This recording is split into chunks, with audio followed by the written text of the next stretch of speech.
అదే యేసునాథునికున్న ధైర్యం. ఆదాము హవ్వలు పాపము చేసినప్పుడు ఏదెను తోటలోనే చెప్పాడు, స్త్రీ సంతానముగా పుట్టి నేను ఈ సర్పం గాడి తలచిత కొడతానని. 4000 ఏండ్లయ్యాక కన్య మరియమ్మ గర్భము ద్వారా పురుష ప్రమేయం లేకుండా కేవలము స్త్రీ సంతానంగా పరాత్పరుడు యేసు అని నరావతారం ఎత్తాడు. వేదములు ప్రవచించినట్లు విరాట్ పురుషుడు పుట్టినప్పుడే అసలైన యజ్ఞము జరుగుతున్నది. విరాట్ పురుషుడు భూమి మీద పుట్టక ముందు యజ్ఞము జరగడం లేదు, దాని ఛాయ జరపబడుతోంది అని వేదము చెప్పింది. నా గ్రంథం చదవండి. మానవ జాతికి మూల పితరులైన ఆదాము హవ్వలు పాపం చేసినప్పుడు సృష్టికర్త చెప్పాడు, తగిన సమయంలో నేను పురుష ప్రమేయం లేకుండా స్త్రీకి మాత్రమే పుట్టి మిమ్మును పాపంలోకి నడిపించిన సర్పము యొక్క తలచిత కొడతానని ఆదికాండము 3:15లో చెప్పాడు. కాలము సంపూర్ణమైనప్పుడు ఆయన స్త్రీ యందు పుట్టి ఇశ్రాయేలు దేశంలో పుట్టాడు. ఇక్కడే వచ్చిందండి చిక్కు. ఆయన మన దేశంలో పుడితే బాగుండు కదా అని కొంతమందికి కొంచెం బాధగా ఉంది. భారతదేశంలో పుట్టడం యేసుకు కూడా ఇష్టమే, కానీ ఎందుకు పుట్టలేదంటే, ఒకవేళ యేసు భారతదేశంలో పుడితే శుక్ల యజుర్వేదం అబద్ధమైపోతుంది. శుక్ల యజుర్వేదం 23వ అధ్యాయం 60వ మంత్రంలో చెప్పబడింది, ఈ మహాసూర్యుడు, ఈ విరాట్ పురుషుడు, శబ్దము, బలము, వీర్యము, సూర్యుడు, తండ్రి, తనయుడు, నాద బ్రహ్మము తానైన ఈ విరాట్ పురుషుడు జన్మించే స్థలము భువనస్య నాభిం, భువనమునకు ప్రపంచమునకు నడిబొడ్డు లాంటి ఊరికి బొడ్రాయి లాంటి దేశం, అక్కడ పుడతాడు. సర్వదిక్కులను సమముగా లాగడానికి ఆ పరమేశ్వరుడు పరాత్పరుడు, ఆ పరమాత్ముడు నరావతారం ఎత్తినప్పుడు భూలోకానికి కేంద్ర స్థానంలో పుడతాడని శుక్ల యజుర్వేదము చెప్పి ఉండగా, ఆయన భారతదేశంలో పుడితే భారతదేశం భూలోకానికి నాభి కాదే. శుక్ల యజుర్వేదం అబద్ధమైపోతుంది కదా.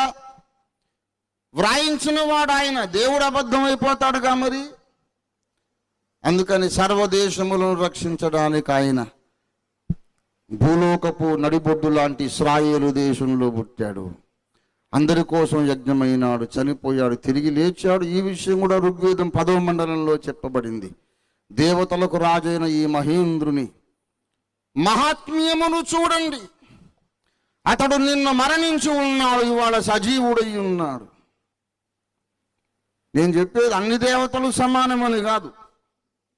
అన్ని మత గ్రంథాలు ఏ దేవుని గూర్చి మాట్లాడుతున్నాయో ఆయన పేరు నజరేయుడైన యేసు అని నేను ప్రకటిస్తూ నిరూపిస్తూ ఉన్నాను.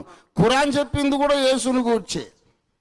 ఖురాన్ షరీఫ్లో ముహమ్మద్ అలైహిస్సలాం, పీస్ బి ఆన్ హిమ్, ఆయన చెప్పారు, ఈసా అల్లాహ్ కా రూహ్ హై, యేసు అల్లాహ్ యొక్క ఆత్మ,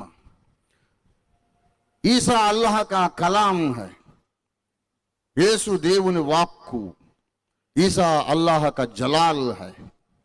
యేసు దేవుని మహిమ, అల్లాహ్ యొక్క మహిమ, అల్లాహ్ యొక్క మహిమ యేసు, అల్లాహ్ యొక్క వాక్కు యేసు, అల్లాహ్ యొక్క ఆత్మ యేసు.